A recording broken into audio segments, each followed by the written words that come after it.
राधे राधे। आपके अपने channel spiritual बीना में आपका स्वागत है। श्री हरि विष्णु की कृपा आप सब पर सदैव बनी रहे। आज हम श्री हरि विष्णु के मत्स्य अवतार की कथा सुनेंगे। कल्पांत के पूर्व एक बार ब्रह्मा जी की असावधानी के कारण एक बहुत बड़े दैत्य ने वेदों को चुरा लिया था।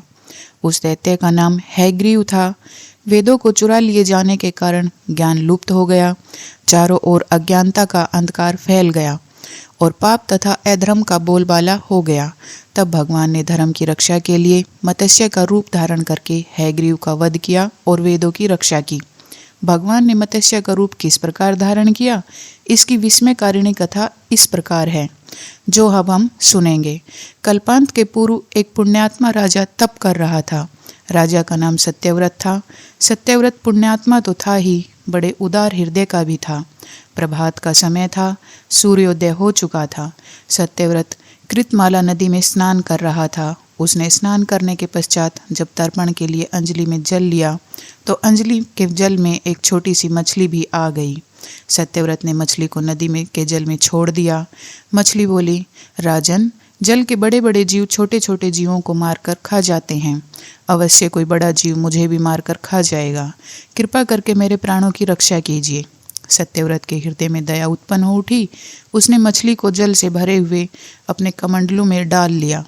आश्चर्य! एक रात में ही मछली का शरीर इतना बढ़ गया कि कमंडलू उसके रहने के लिए छोटा पड़ने लगा। दूसरे दिन मछली सत्यव्रत से बोली, राजन, मेरे रहने के लिए कोई दूसरा स्थान ढूंढिए, क्योंकि मेरा शरीर बढ़ गया है। मुझे घूमने फिरने में बड़ा कष्ट होता है। सत्यव्रत ने मछली को कमंडलू से निकालकर पानी से भरे हुए मटके में रख दिया।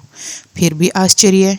मछली का शरीर रात भर में ही मटके में भी इतना बढ़ गया कि मटका भी उसके रहने के लिए छोटा पड़ गया।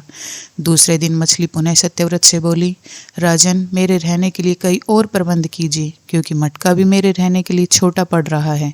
तब सत्यव्रत ने मछली को निकालकर एक सरोवर में डाल दिया, किंतु सरोवर भी मछली के लिए छोटा पड़ गया। इसके बाद सत्यव्रत ने मछली को नदी में और फिर उसके बाद समुद्र में डाल दिया। आश्चर्य, महान आश्चर्य! समुद्र में भी मछली का शरीर इतना अधिक बढ़ गया कि मछली के रहने के लिए वह छोटा पड़ गया।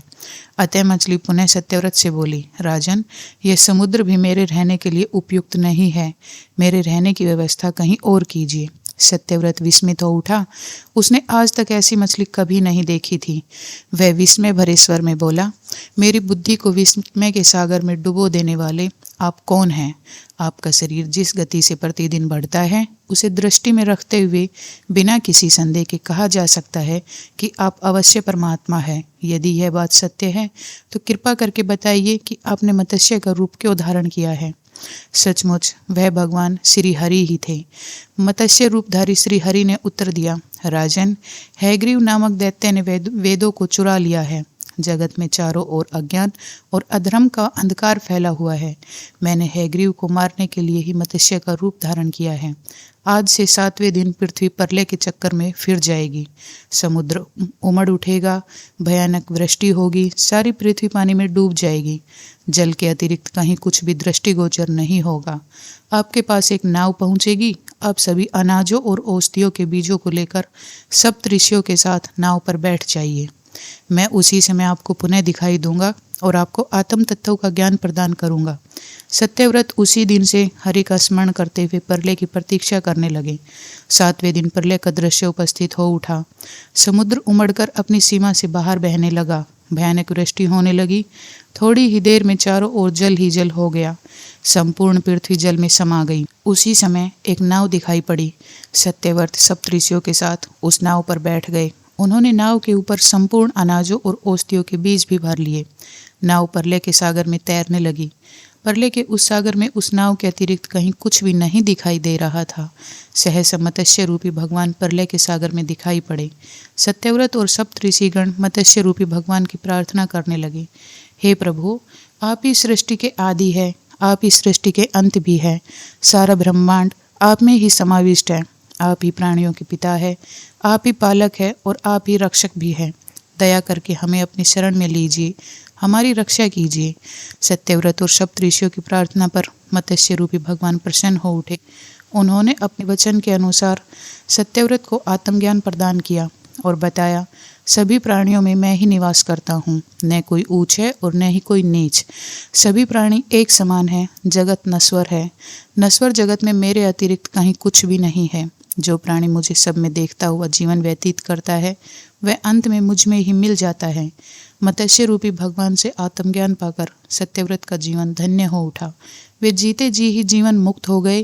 प्रलय का प्रकोप शांत होने पर मत्स्य रूपी भगवान ने हैग्रीव को मारकर उससे वेद छीन लिए। भगवान ने ब्रह्मा जी को पुनः वेद दे दिए। इस प्रकार भगवान ने मत्स्य रूप धारण करके वेदों का उद्धार तो किया ही, संसार के प्राणियों का भी बहुत कल्याण किया। भगवान इसी प्रकार समय समय पर अवतरित होते हैं और सज्जनों तथा साधुओं का कल्याण करते हैं। तो दोस्तों, आपको आज की कथा कैसी लगी कमेंट करके ज़रूर बताएं और चैनल को सब्सक्राइब करें। धन्यवाद।